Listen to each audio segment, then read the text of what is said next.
U filluan në kohë të fushatës zgjedhore, por ende nuk kanë përfunduar. Rruga kryesore në fshatin Gjepqisht dhe rruga e Shtipit në Tetov ende nuk janë asfaltuar.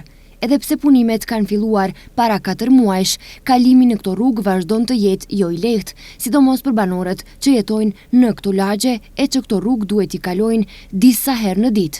Bagjivakës. Kanë problem në ka pas. Me drejt duhet punohet sa ma shpejt se i shoh këto 2 veta punojnë. Unë nuk e di, unë jam shofer autobusi, punoj në Gjermani, ama atje kur blokohet udha edhe bëhet shumë shpejt, ama këtu me 2 punëtor, edhe me 1 bager, unë se di se të bëhet udha. Mund shkojnë e në 1 vjet kjo udhë, e në 2 vjet. Po si filloj dimni edhe unë alëm punimet, qëta i kam fillau të punoj? Po nuk o shumë ko, pak ko. Një 4 muaj, ka? Ka, qëtaj parisht. Nga komuna e Tetovës thonë se në Gjepqisht presin që banorët të lidhen me sistemin e ujit dhe kanalizimit, ndërsa për në rrugën e Shtipit thonë se po presin dislokimin e shtyllave elektrike nga ana e EVN-s.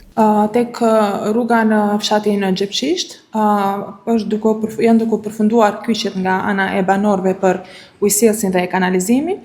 Po ashtu janë duke u vendosur edhe anësoret në rrugë, me përfundimin e këtyre punëve do të fillojë edhe asfaltimi i rrugës, ndërsa për rrugën e Shtipit kemi pasur, janë bërë disa dislokime të shtyllave të vjetra nga ana e EVN-s.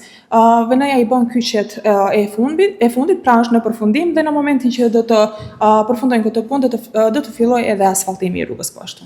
Në kohë të fushatës elektorale të zgjedhjeve lokale u filluan shumë rrugë, disa përfunduan para zgjedhjeve, disa me njëherë pas, por ka edhe rrugë të tjera që e kanë fatin e njëjtë me rrugën kryesore të fshatit Gjepqisht dhe me rrugën e Shtipit që ende janë të papërfunduara.